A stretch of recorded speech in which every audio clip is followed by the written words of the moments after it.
But what does it say when Donald Trump's history as a businessman is littered with so many scams and lawsuits that people in his own hometown don't want to work with him? Would you do business with someone like that? And if you wouldn't, why would you want him as your president?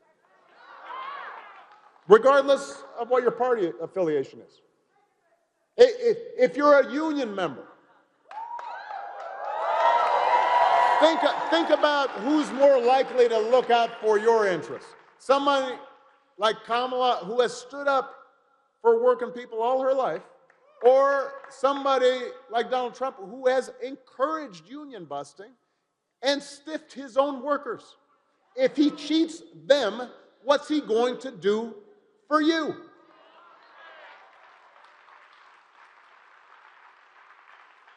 If you're a service member who's used to voting Republican because you think traditionally they've been tougher on national defense, I understand that. We can have that debate.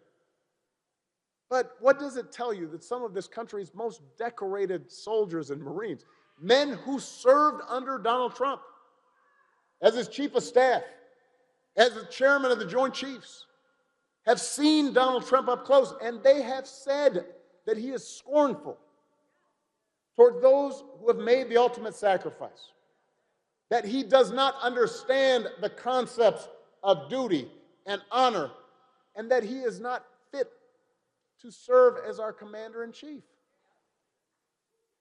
If you are black or Latino, and you feel like too often your community is overlooked by politicians except during election time, I get how you feel. But why would you think the answer is to vote for someone who has a long history of demeaning and disregarding your communities, whose family business was sued for not renting to folks that look like you, who cannot apparently understand how an NBA superstar could be both Greek and black, who suggests any Mexican crossing the border is a criminal and a rapist, who spreads ridiculous fantasies that Haitians are eating people's pets, who just this past week arranged for one of his supporters to tell jokes about black people eating watermelon and Puerto Rico being an island of garbage right there on stage at Madison Square Garden. Do you think that's somebody who's going to look out for you?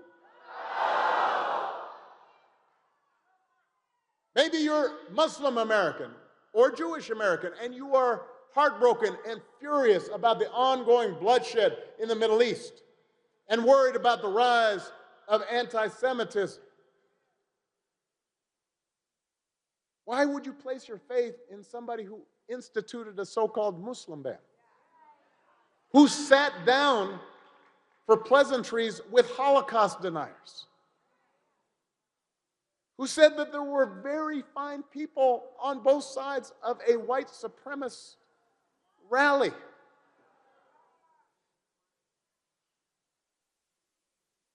And if any of you have a dad or an uncle or a coworker or a drinking buddy who says he's thinking about voting for Trump because he's tired of cancel culture, or because he's uncomfortable with Kamala's position on transgender issues, or because he just thinks that America needs a strong, tough leader who will get stuff done,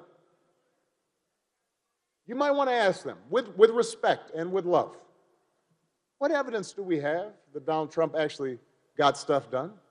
And since when exactly is Trump's trademark behavior, the boasting and the bullying and the selfishness and the cruelty, since when is that a sign of strength? That is not what real strength looks like, Milwaukee. It never has been. Real strength is about working hard and taking responsibility and telling the truth even when it's inconvenient. Real strength about helping people who need it and standing up for those who can't always stand up for themselves.